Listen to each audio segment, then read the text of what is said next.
Oh, Mary J.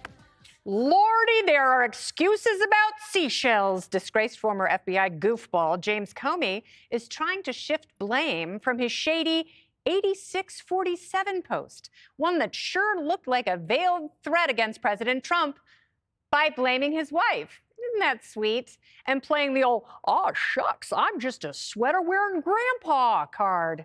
Give me a break. I was a grandfather and an author wearing, sweaters and jeans. And then I went for a walk on the beach and posted a silly picture of shells. Patrice, my wife, said, "Why would someone put an address in the sand?" And I said, "I don't know." And we stood over it, and I said, "I think it's some kind of political message." And I said, "Well, to me, as a kid, it always meant to leave a place, to ditch a place." I said, "That's really clever." So then she said, "You should take a picture of that." Greg, he is so full of hot toots. I'm choking on him all the way over here. He is a goofball. I think that's the best way to describe it. And I get how people say this is overblown. And that's completely fair if it's coming from the right. But no one on the left can criticize this. Sorry, Jessica. Because how many articles were written about the Nazi origins of the OK sign? And green frogs. They turned Tesla cars into justifiable targets of hate by linking them to Nazism.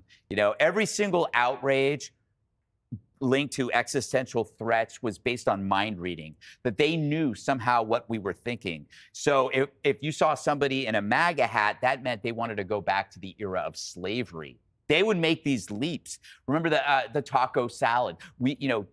Trump's eating a taco salad. Well, that was an attack on Hispanics. Do you remember Bloodbath? He was talking about the economy in Detroit or Michigan, and then they said no, he was advocating violence. That's not true. So I think we have, and I say we as someone on the right, have been dealing with this daily. James Comey said that he's unbiased because as an FBI director on Obama, he never played basketball with Obama. Now, could you imagine if Trump had said, I've never played basketball with Obama? They would say, "Oh, and have you not eaten a bucket of fried chicken with him either? How dare you?" But, it's like we don't do that stuff. So, once in a while, we can say this guy's he's a fruitcake, a goofball, a nut job, a wacko. Yeah. And those are the medical terms. Well, he's essentially a doctor, Jessica, so we're going to have to grant him that.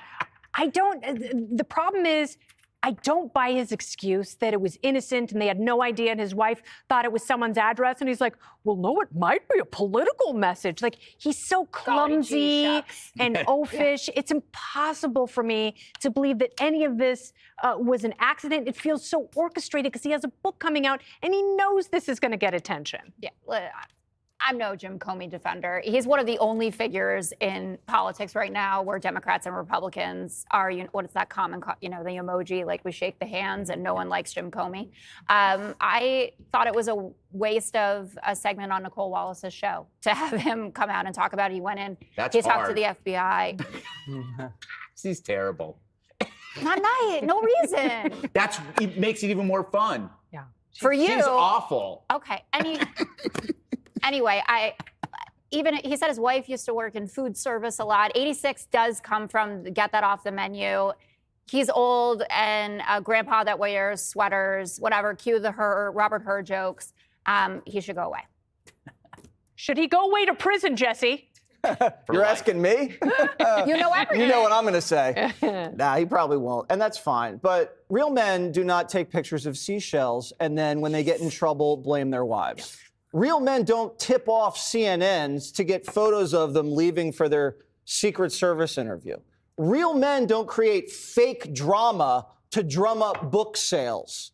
And he wrote a book about, two women heroes saving New York City from right-wing extremists. Real men don't write books like that. Real men don't go on MSNBC under any circumstance. So true. It is a faculty lounge for feds, racists, and conspiracy theorists. I'm with Greg. I think the guy's a fruitcake. Yeah. But That's not what Greg said. It's exactly what he said. He did. I said Fruit Loop. That too. No one talks like that. Yeah. No one says, oh, it's just me. Like, oh, I'm just a mom. I threw my sweater on, and me, an author mom, and I went for a walk. And he said, oh, we went out to talk about my upcoming book. Oh, God. And discuss what kind of questions we might be asked. Come on, dear. Let's have a glass of wine and then go out for a walk and talk about what questions I might be asked about my book. And like I said last time on this subject, I do agree that it's somewhat overblown, but I also agree with Greg that there has been so much overblown that there's no wonder Jim Comey says, I guess that's just the world we live in, though. That's why people made such a big deal out of it. Yes, because you Yes. started this crazy ball running. So, I remember when he was first FBI director, he came across as really impressive. Initially, I think everybody was kind of like, oh, really, smart guy. And someone said to me, oh, no, be careful, sanctimonious jerk. And I was like, really? Well, that person has been vindicated. Yes. Awkward egomaniac. Totally. And, it's like his fibs are right up there with George Santos, and you know where he is. Well, up next, Bernie goes ballistic. The crusty commie is torching the Democrat Party. That'll be fun. That is next. Click here to subscribe to the Fox News YouTube page to catch our hottest interviews and most compelling analysis. You won't get it anywhere else.